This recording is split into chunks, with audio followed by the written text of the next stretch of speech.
Oke, bisa teman-teman lihat untuk pengajuan pinjaman saya sudah berhasil. Di sini kita tinggal menunggu untuk proses pencairannya dengan nominal pengajuan pinjaman sebesar Rp1.000.000 dengan tenor selama 70 hari kemudian dikali 3 periode ya. Dan ini untuk detail pinjamannya kurang lebih seperti ini. Assalamualaikum warahmatullahi wabarakatuh. Kembali lagi bersama saya di channelnya GoVlog ID.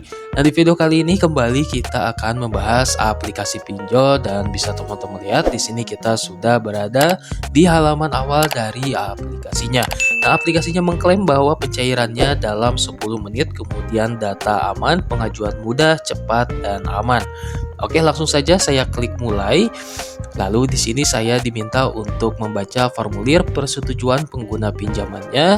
Teman-teman bisa membaca terlebih dahulu untuk kebijakan privasinya, baru kemudian checklist di sini dan klik setuju. Nah, lalu di halaman selanjutnya ternyata aplikasinya meminta izin untuk mengakses perangkat ya. Dan seperti yang teman-teman sudah ketahui bahwa izin-izin seperti ini cukup beresiko ya, apalagi jika jatuh ke tangan yang tidak bertanggung jawab ya. Jadi saya sarankan teman-teman harus berhati-hati jika ingin melakukan pengajuan pinjaman online. Nah, karena saya penasaran dan untuk kebutuhan edukasi dan dokumentasi, saya coba izinkan kemudian melanjutkan ke tahapan selanjutnya. Lalu saya diarahkan ke halaman utama dari aplikasinya dan ternyata aplikasi ini yaitu aplikasi agregator atau pembanding. Di dalamnya ada banyak sekali aplikasi yang sudah resmi dan diawasi oleh OJK dan kita akan coba melakukan pengajuan pinjaman di salah satu aplikasi tersebut ya. Nah, saya akan coba di aplikasi yang paling bawah yaitu aplikasi Cash Cerdas ya. Jadi langsung saja di sini saya klik unduh.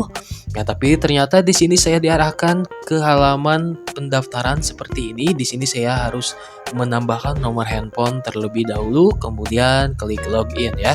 Nah, lalu saya diarahkan ke halaman selanjutnya dan menerima kode OTP yang dikirimkan melalui SMS ya.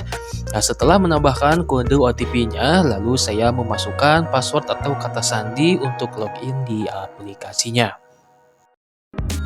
Nah, lalu saya diarahkan ke halaman pengajuan pinjamannya, namun di sini ada yang aneh karena tadi saya coba mengajukan pinjaman di aplikasi paling bawah yaitu aplikasi Cash Cerdas, tapi di sini saya mendapatkan limit dari aplikasi Uatas ya dengan jumlah maksimum Rp50 juta, kemudian untuk siklus pinjamannya selama 120 hari dengan suku bunga rendah 0,03%. Oke, tanpa berpikir panjang, akhirnya saya coba ajukan untuk pinjamannya. Nah, kemudian saya diarahkan ke halaman informasi identitas. Di sini saya mengisi beberapa poin dan seperti biasa saya isi sesuai dengan yang tertera di iktp ya. Lalu untuk pengisian tingkat pendidikan saya pilih sekolah menengah atas dengan penghasilan per bulan sebesar Rp5 juta. Kemudian untuk tujuan pendanaan saya pilih untuk kegunaan multifungsi ya. Nah, setelah seluruh informasinya berhasil terisi, kemudian saya klik lanjut lalu diarahkan ke halaman selanjutnya. Dan di sini saya diminta untuk mengisi alamat tempat tinggal, kemudian informasi pekerjaan. Nah, untuk alamat tempat tinggal saya isi sesuai dengan yang tertera di iktp ya. Kemudian untuk jenis pekerjaan karena tidak ada yang sesuai saya pilih lainnya saja. Kemudian untuk pengalaman kerja saya sarankan teman-teman mengisi lebih dari 3 tahun. Kemudian untuk tipe pekerjaannya saya pilih berbasis internet atau online ya. Nah, setelah seluruh informasinya terisi, kemudian saya diarahkan ke halaman selanjutnya. Nah, di sini saya diminta untuk menambahkan 2 kontak darurat ya. Nah, seperti biasa untuk kontak darurat yang saya daftarkan mengetahui kontaknya didaftarkan di aplikasi pinjol ya. Bukan untuk penagihan, melainkan untuk verifikasi atau konfirmasi saja. Nah, setelah pengisian informasi kontak darurat, lalu saya diarahkan ke halaman verifikasi wajah. Nah, silakan teman-teman ikuti arahan atau petunjuk dari aplikasinya sampai proses verifikasi wajahnya berhasil ya. Nah, lalu secara otomatis saya diarahkan ke halaman informasi identitas, dan identitas yang dibutuhkan tentu saja yaitu iktp ya. Setelah berhasil mengunggah foto iktp-nya, kemudian untuk nama dan nik KTP-nya terisi secara otomatis, kita tinggal mengisi atau menambahkan nama ibu kandung.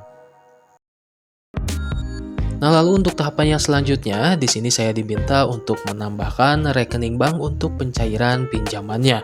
Dan untuk nama akun atau nama pemilik bank sudah terisi secara otomatis ya, seperti nama yang tertera di iktp yang didaftarkan di aplikasi pinjolnya. Di sini saya tinggal memilih nama bank mana yang akan saya gunakan untuk pencairan pinjamannya. Dan selain Bank Himbara, di sini juga ada bank swasta dan beberapa bank digital. Nah, setelah seluruh informasinya terisi, kemudian saya diarahkan ke halaman nominal pinjamannya. Dan bisa teman-teman lihat, saya berhasil mendapatkan limit pinjaman sebesar 1 juta rupiah. Kemudian di bawah teman-teman bisa lihat untuk detail pinjamannya ya. Nah, kemudian untuk pengajuan pinjaman saya sudah berhasil. Di sini kita tinggal menunggu untuk pencairan pinjamannya kurang lebih dalam waktu 20 menit. Nah, di sini ada yang janggal ya, karena tadi saya coba ajukan pinjaman di aplikasi Cash Cerdas, tapi ternyata setelah melanjutkan ke tahapan selanjutnya, saya malah mendapatkan limit dari aplikasi UATAS.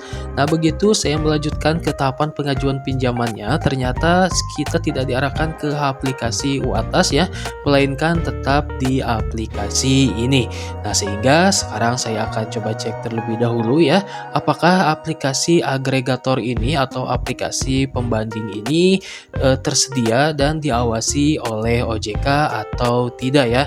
Nah, sebelum kita cek untuk aplikasinya di OJK, saya ucapkan selamat terlebih dahulu ya untuk teman-teman yang sudah menonton sampai menit ini ya, karena teman-teman berhak mendapatkan giveaway sebesar Rp300.000 dan caranya cukup mudah. Teman-teman cukup menonton video ini sampai habis, kemudian berkomentar positif sesuai dengan isi videonya, dan jangan lupa like, subscribe, dan share juga videonya di media sosial teman-teman semua.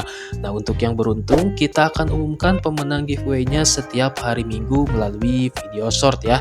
Jadi nyalakan notifikasinya biar teman-teman gak ketinggalan untuk pengumuman giveaway-nya. Oke, langsung saja kita akan kembali masuk ke tutorialnya. Oke, sebelum kita cek untuk legalitasnya, di sini saya akan sampaikan terlebih dahulu untuk nama aplikasinya. Jadi tadi saya iseng-iseng nyari aplikasi pinjol di Play Store, kemudian menemukan aplikasi ini dan dengan nama yang cukup unik dan menarik, yaitu aplikasi Pinjam Mania. Kemudian saya klik untuk aplikasinya, dan ternyata aplikasi ini mempunyai rating cukup bagus ya, untuk bintangnya 4,8 dan sudah mendapatkan ribuan ulasan, dan aplikasinya sudah diinstal lebih dari 1 juta kali ya. Dan untuk penampilan dari aplikasinya cukup simpel dan menarik dengan kombinasi warna putih dan oranye ya. Nah, karena penasaran, akhirnya saya coba install untuk aplikasinya. Nah, sekarang kita akan cek apakah aplikasi Pinjam Mania ini terdaftar sebagai vintage lending yang diawasi oleh OJK terbaru per April 2025 ya. Nah, setelah saya coba cari di daftarnya, dan ternyata aplikasi Pinjam Mania tidak berada di dalam daftar vintage lending berizin yang diawasi oleh OJK. Tapi saya tidak bisa menyimpulkan secara langsung apakah aplikasi ilegal atau aplikasi ini hanya sebatas agregator ya. Dengan melihat dari tadi banyak sekali aplikasi atau produk yang resmi dan diawasi oleh OJK di dalamnya. Tapi jika mengulas dari cara kerjanya, bisa teman-teman lihat ya, tadi saya coba ajukan di aplikasi Cash Cerdas, tapi saya malah mendapatkan limit pinjaman dari aplikasi UATAS ya. Nah, setelah saya coba ajukan pinjaman di aplikasi UATAS, saya tidak diarahkan ke aplikasi UATASnya, melainkan saya tetap di aplikasi ini dan sampai melakukan tahap pengajuan pinjaman di aplikasi ini. Nah, tapi yang perlu dicatat, meskipun kelihatannya aman karena tampilannya profesional dan produknya banyak, kita harus tetap waspada ya. Soalnya beberapa produk yang ditawarkan bisa saja berasal dari aplikasi pinjaman yang belum tentu legal atau transparan. Dan yang paling penting, aplikasi kayak gini bisa ngumpulin data pribadi kita lebih dulu, padahal kita belum tentu lanjut ke tahapan pinjamannya. Jadi tetap hati-hati dan jangan asal kasih izin akses ke kontak, galeri, atau lokasi, apalagi kalau aplikasinya gak jelas statusnya. Nah, kalau kalian penasaran, boleh aja coba cek aplikasinya langsung di Play Store.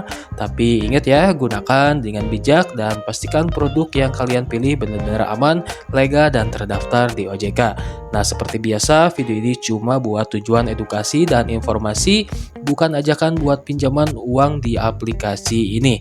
Nah, kalau kalian punya pengalaman sendiri dengan aplikasi ini, boleh banget share di kolom komentar ya. Nah, biar bisa jadi bahan pelajaran buat yang lain juga. Nah, sampai jumpa di video selanjutnya dan semoga kalian semua selalu sehat dan aman dari jeratan pinjol ilegal. Sampai jumpa di video berikutnya. Wassalamualaikum warahmatullahi wabarakatuh.